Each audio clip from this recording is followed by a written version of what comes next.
So hello and welcome to another video, and hope you're all good, or at least as well as you can be during these really difficult times. I hope you're keeping safe and managing to get through lockdown okay. So what are we looking at today? Well, we're looking at film photography, and in particular why you would choose to shoot film photography in 2020 when obviously there's so many good digital options out there, and I think it might appeal to quite a few of you. But before we get into that, I'm going to suggest that you go and follow me on Instagram, just so when I'm talking about some of the images and things, you get a feel for what kind of thing I shoot. And obviously going forwards, I'm going to be shooting more film and things, so you'll be able to see what I'm doing at the time. And I'll try to upload a few stories and things just to the process as I go through. So in today's video, we're going to have a look at why you would shoot film photography in 2020, some of the benefits that that might give you, and the kind of people that it's going to appeal to.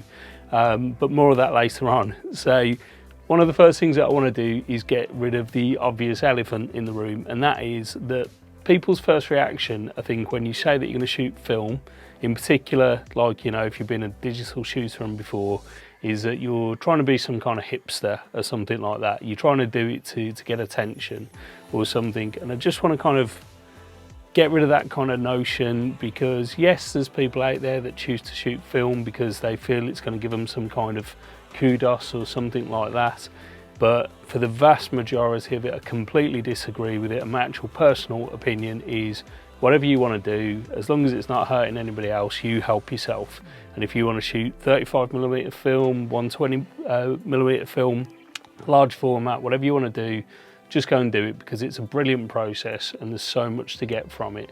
So I think, yeah, you're always going to have that stigma of you're trying to be a bit of a hipster if you're shooting film. But to be honest, as I'll explain with my own images and things, there's far more benefit to it than what people realise. So it's whatever kind of floats your boat, and if you're into it, brilliant, go ahead and do it. And by the way, leave a comment below if you are shooting film and why you choose to shoot film in 2020.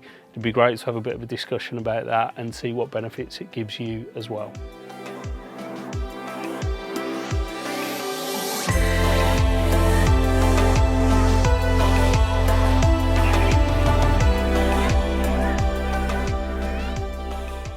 So one of the reasons that I decided to make this video is I've actually just picked up a new camera, and that is this. It's the Mamiya 645 Pro. Take the filter off the front so you can see it, and it's a medium format film camera that shoots 120 film. Now, don't worry if you don't understand like some of the bits around this, because I'm going to make a series of videos explaining why I chose a camera like this and how to shoot with a camera like this. But also I'm processing and developing the film at home, so I'm going to make a video about my personal kind of processing techniques and how I go about that.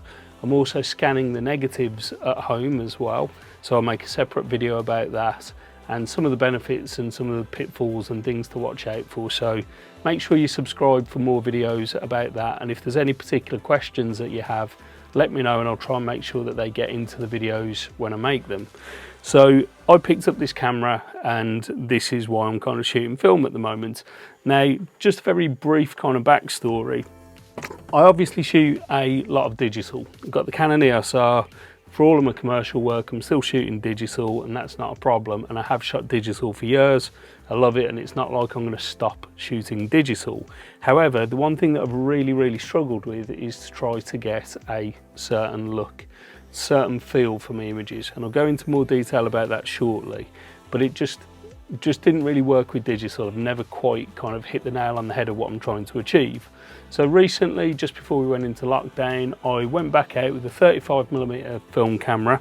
That's the Ricoh GR1. Fantastic little camera, absolutely love this thing, and it's so pocketable, so easy to carry around, that it really is just like, you know, perfect for most everyday needs. But again, I shot with this, shot quite a few rolls with it, and just never really kind of gave me the look and feel that I was trying to achieve. So decided to step up to medium format. So I've gone from 35mm film that you'll find in most of these kind of smaller compact cameras to 120 film, which is a much larger negative in medium format. And I've got to say, the jump up from 35mm to 120 has been fantastic. It's given me so much more of what I was trying to achieve in terms of things like depth of field and the actual look and feel of the images.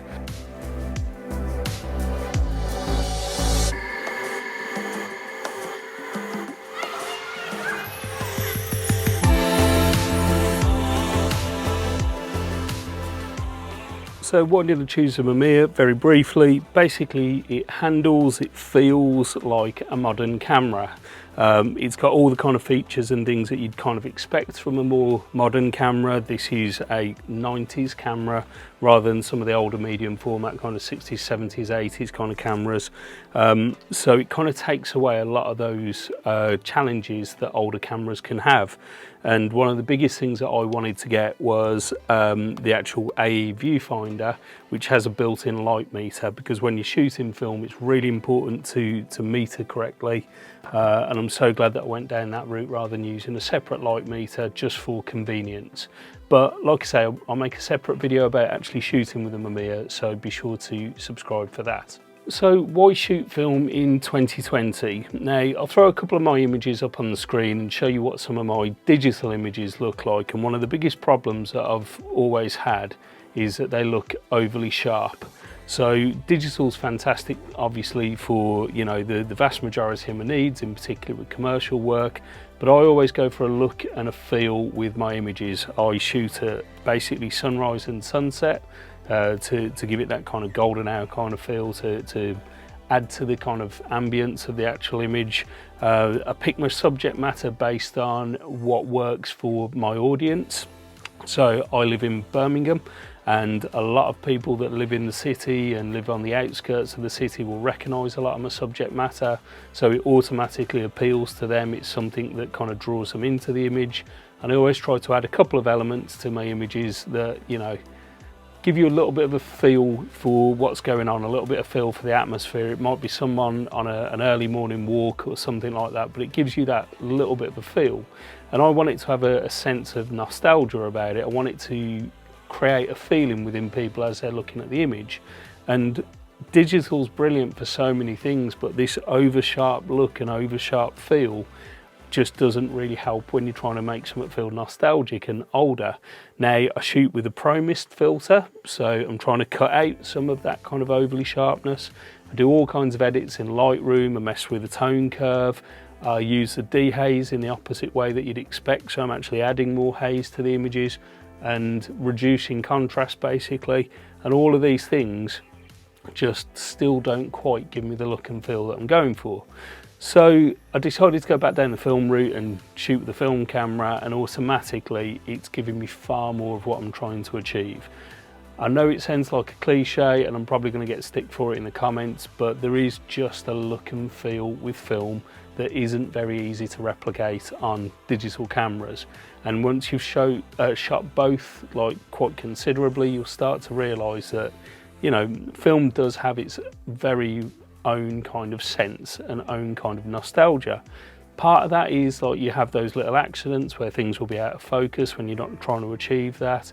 Sometimes there's problems with the actual development process and you'll get all kinds of quirky results from it, but all of those add to a look and feel. Our brain makes a bit of a connection when they're looking at a film image, and it gives it that nostalgic feel.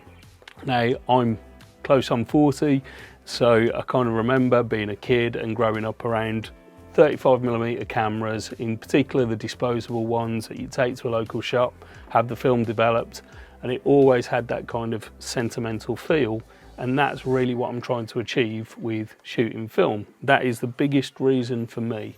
And with some of my subject matter, where I'm finding older buildings and more gritty kind of areas, shot on film, I think it just all adds to that look and feel, and just something that I've just not been able to replicate with digital. So who is film for? And I think, to be honest, the easy answer is if you're a photographer and you've got the money and the time to actually give film a go, realistically it's for everyone. There's no reason why you can't try it to see whether it gives you what you're trying to achieve with your images. Now in particular, there's certain subject matters that lend themselves quite well to film. I think the kind of subject matter that I shoot in terms of older buildings and older architecture and things work quite well on film because of that nostalgic feel, but also things like portraits look great on film, and anyone that's trying to achieve a certain look, it's well worth diving into it. Now, you absolutely don't need to spend a lot of money. These cameras can be quite expensive. Even the little Ricoh isn't cheap. I think it was around about £400. But you don't need to spend that kind of money to have a go at shooting film. You can find old 35mm film cameras for 10, 15, 20 pounds, and then go and get a couple of rolls of film that might be £4 or £5 each and have them developed for around about the same kind of price. So I would say for under £50 you could absolutely get into trying a bit of 35mm film and seeing whether it works for you. However, I do think that there are certain photographers that are trying to achieve certain kinds of look that it will very much appeal to. And you only have to go through some of the hashtags on Instagram and see the kind of subject matter that people are shooting and see the kind of images that are being produced whilst shooting film. So I think realistically, it is a bit of a broad brush. Everyone can have a go at shooting film. But if you're watching this video, the chances are you've probably already got an idea of whether you would want to shoot film or not. Now, I would strongly suggest that you give it a go if you've got an intrigue in that. I've taken it a step further by developing my own film at home and scanning my own images. And like I say, if you are interested in those kind of things, hit the subscribe button, leave me a message below, and I'll be sure to add as much detail in the videos as I can for you. So what's my plan going forwards with all of this? Well, like I say, it's a strange time at the moment being in lockdown and all of my client work has dried up. So this has been a great opportunity to actually give something different a bit of a go, give it a try, see how I like it, and I'm really pleased that I did. So I'm kind of taking a little positive away from what has been an absolutely horrendous situation. Now hopefully, fingers crossed, as soon as the client work picks up again, I will obviously go back to shooting digital, and there's certain scenarios, things like, you know, really harsh contrasty light and sunrise and sunset, where I'm still a little bit more comfortable shooting on digital than I am with film. However, I will be going out and shooting a lot more film and obviously adding that to my Instagram and things, so like I say, be sure to check that out. But I am really pleased with how I've done with the developing process and the scanning process, so that gives me a really strong starting point. So much so that I already want to get into 4x5 large format film, but I do think I really should hold off until later in the year before going down that, at least get a few more rolls of film under my belt with the 120. So I am really invested into this, and I do really want to give it a go and push forwards with it, and hopefully this will just open up a few other avenues, maybe even tempt a few clients in where I can show them some of the film work, see whether it appeals to them, and see whether it's a look or feel that they'd be interested in commissioning me to go out and shoot. So I think there's a lot of opportunity with it, but it absolutely hasn't overtaken my digital work. It will just be a nice mix of both. So I kind of hope this has been a nice overview for you about why someone would choose to shoot film in 2020. For me, I think it's absolutely a fantastic option, and with so much support, so many people shooting film, there's never really been an easier time to get into it. It's as simple as asking someone a question and going, I want to try this, how would you go about it? And I'm sure loads of people would be really interested to talk to you about it. So if you do choose to go down that route, I wish you all the best of luck with it. Obviously, leave any comments below with any questions or any thoughts that you've got on shooting film in 2020. I'd love to know what cameras you're using as well, because I've absolutely loved the Mamiya, but I understand there's lots of people shooting with different kind of film cameras. So I'd be really interested to see what you're shooting with as well. And as always, thank you very much for watching. Hit the subscribe button if you've liked it. Hit the thumbs up as well, that really helps. And hopefully I'll see you in another video soon. Cheers.